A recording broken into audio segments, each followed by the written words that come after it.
Attention, Dieu est amour, mais aussi justice. Alléluia. C'est le message que le Seigneur m'a mis à cœur à ce jour par sa grâce. Alors bonjour, bonsoir à vous, bien-aimés frères et sœurs en Christ dans le monde, où que vous soyez. Voyez ceci, cet enseignement que le Seigneur nous soumet par sa grâce. Nous irons pour cela dans l'évangile de Luc au chapitre 8 à partir du verset 16. Alléluia, le Seigneur nous soumet ceci.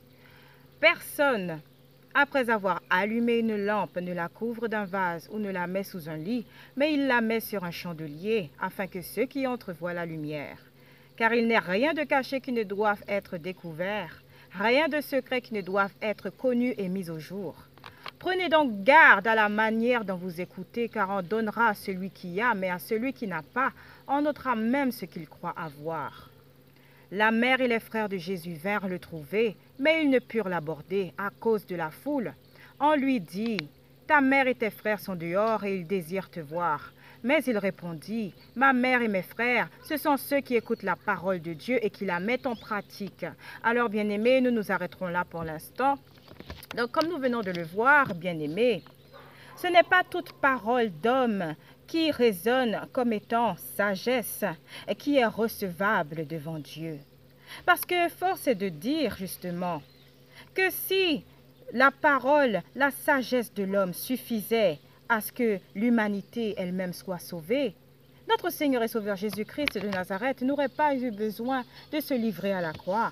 Ainsi les pharisiens, les scribes, les maîtres de la loi, les anciens, ils seraient justifiés devant Dieu. Ils auraient été justes devant Dieu et assurément ils auraient la vie éternelle. Pourquoi selon vous justement l'enfer existe? Est-ce pour que l'homme justement puisse y vivre éternellement? Ou est-ce que cet enfer a été créé pour Satan uniquement parce qu'il a désobéi à Dieu? Donc voyez, Jésus-Christ qui est cette seconde main tendue par Dieu, cette seconde chance que le Seigneur nous soumet par sa grâce. Ainsi, il veut que nous puissions l'accueillir. Pourquoi? Parce qu'encore une fois, lorsque le cœur est corrompu, c'est alors que toute porte est ouverte aux mensonges, aux doctrines de démons.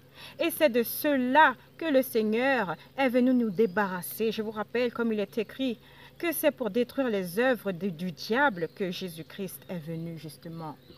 Donc si nous les embrassons, si nous laissons une porte ouverte aux fables et autres, si nous nous nourrissons des choses de ce monde et fréquentons les païens, plutôt que justement de leur parler du Seigneur qui peut faire en sorte que leur âme soit sauvée, alors selon vous, qu'est-ce qui sera nourri? La chair ou l'esprit?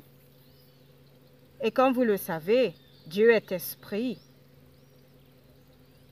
Et ce même esprit qu'il place en nous, c'est cet esprit-là qui nous garantit la vie éternelle. C'est cette promesse, je vous le rappelle, qu'il nous a faite de nous envoyer son Esprit Saint. Parce que sans l'Esprit Saint, nous ne pouvons pas ne pas pécher, justement. Sans l'Esprit Saint, nous ne pouvons pas communier avec Dieu pendant notre temps sur terre. Sans l'Esprit Saint, assurément, nous marchons toujours par la vue et selon la chair.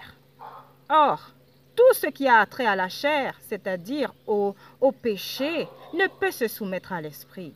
Donc si vraiment nous avons fait que Jésus-Christ ait crucifié notre chair avec lui à la croix, alors ce sont les fruits de l'Esprit Saint que nous manifesterons. Ce ne sont plus nos propres raisonnements qui prévaudront, mais l'Esprit Saint de Dieu, qui, je vous le rappelle, est l'enseignant par excellence. Nous ne nous attellerons plus à ainsi, bien-aimés, mettre en avant cette notion sentimentale qu'est la relation entre père et mère. Parce que comme nous venons de le voir ainsi dans ce passage, Jésus-Christ n'a aucunement dit que Marie, ma mère, ainsi elle a tous les droits. Marie, ma mère, ainsi c'est elle qui doit être placée au centre de ma vie. C'est elle qui doit prévaloir dans ma vie. Non. Qu'est-ce qu'il a dit? Qu'est-ce qu'il a dit? Nous le répétons encore. Ma mère et mes frères, ce sont ceux qui écoutent la parole de Dieu et qui la mettent en pratique. Donc, est-ce que sa mère, Marie, et ses frères étaient là lorsque Jésus-Christ, justement, faisait son enseignement à la foule? Ils n'étaient pas là. Donc, cela prouve bien Que ceux et celles qui continuent de mettre la Vierge Marie au centre de toutes choses ou à dire que c'est parce que par Marie, Jésus-Christ est né, donc qu'il faille lui faire un culte ou lui rendre hommage, alors voyez que c'est l'ennemi qui est sous vos tentes. Parce que si vous continuez d'avoir de tels discours, sachez, bien-aimés, que vous n'aurez pas la vie éternelle. Car comme il est écrit dans l'évangile de Jean au chapitre 14, verset 6, Jésus-Christ dit « Je suis le chemin, la vérité et la vie, que nul ne parvient au Père que par moi. » Est-ce que cela est assez clair? Ou est-ce qu'il faut justement attendre que les fléaux frappent pour comprendre la symbolique, pour comprendre ce que le Seigneur lui-même dit, déclare dans sa parole? Donc, bien-aimés, prions justement que le Seigneur, par son esprit de discernement, de sagesse, de connaissance, de révélation et de vérité, ainsi puisse vous insuffler toutes ces choses. Encore faudrait-il que vous ne rejetiez pas son Esprit Saint, que vous rejetiez cette doctrine d'homme que vous avez ainsi assimilée. Que vous veniez au Seigneur de façon humble, avec des cœurs humbles et contrits, afin que lui-même puisse ainsi vous déprogrammer parce que vous êtes rentré dans un cercle vicieux qui est le formatage mental et spirituel imposé par Satan et ces démons de contrôle qui siègent dans les lieux célestes. C'est pourquoi, bien-aimés, si vous ne priez pas, si vous ne jeûnez pas, si vous ne vous reposez pas sur le Seigneur, vous serez plus à même d'être et de demeurer les esclaves de Satan, et ce, que vous le sachiez ou pas. L'heure est au réveil. Voyez, Dieu est amour. Mais cela ne veut pas dire qu'il accepte tout et n'importe quoi. Sans quoi, bien-aimés, nous serions libres de pécher à tout va, en sachant que, assurément, nous aurions eu la vie éternelle si tel était vraiment le cas. N'oublions pas que Dieu notre Père et Créateur est saint dans toutes ses voies, et il nous a appelés à être irrépréhensibles lors de sa venue. Nous savons que ce n'est pas par les œuvres que nous sommes sauvés, mais la foi, sans prolongement, c'est par les œuvres. Pourquoi? Parce que les fruits de l'Esprit Saint découleront de cette foi que nous avons acquise en Jésus-Christ.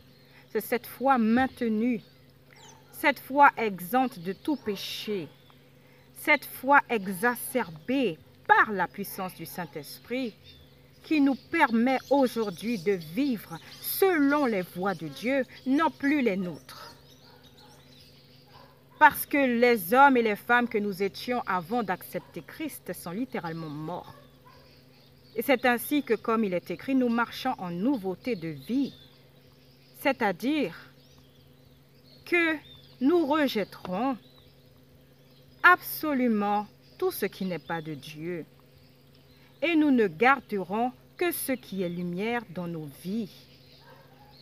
Parce que le Seigneur nous a appelés à être à part, à aimer notre prochain comme nous-mêmes, mais pas pour autant à accepter tout ce que ce monde suggère. C'est pourquoi, comme il est écrit dans Romains 12, verset 2, de ne pas nous conformer aux commodités de ce monde, mais de renouveler notre intelligence. Et nous savons que c'est en invoquant l'Esprit Saint que notre intelligence est renouvelée et qu'elle ne se calque pas aux réalités de ce monde, sinon à la semence divine de Dieu qu'est l'Esprit Saint. Alléluia. Donc, bien-aimés, recevez ce message dans le cœur. Prions encore pour plus de sagesse et de discernement. Et le Seigneur qui est fidèle, ainsi pourvoira. Alléluia. N'oublions pas, comme il est écrit dans l'évangile de Matthieu, chapitre 12, verset 36, que toute parole vaine qui seront proférées, c'est par ces paroles-là que nous serons jugés. Car par nos paroles, nous serons justifiés. Par nos paroles, nous serons condamnés. Restez bénis en Christ, bien-aimés, et à très bientôt par sa grâce.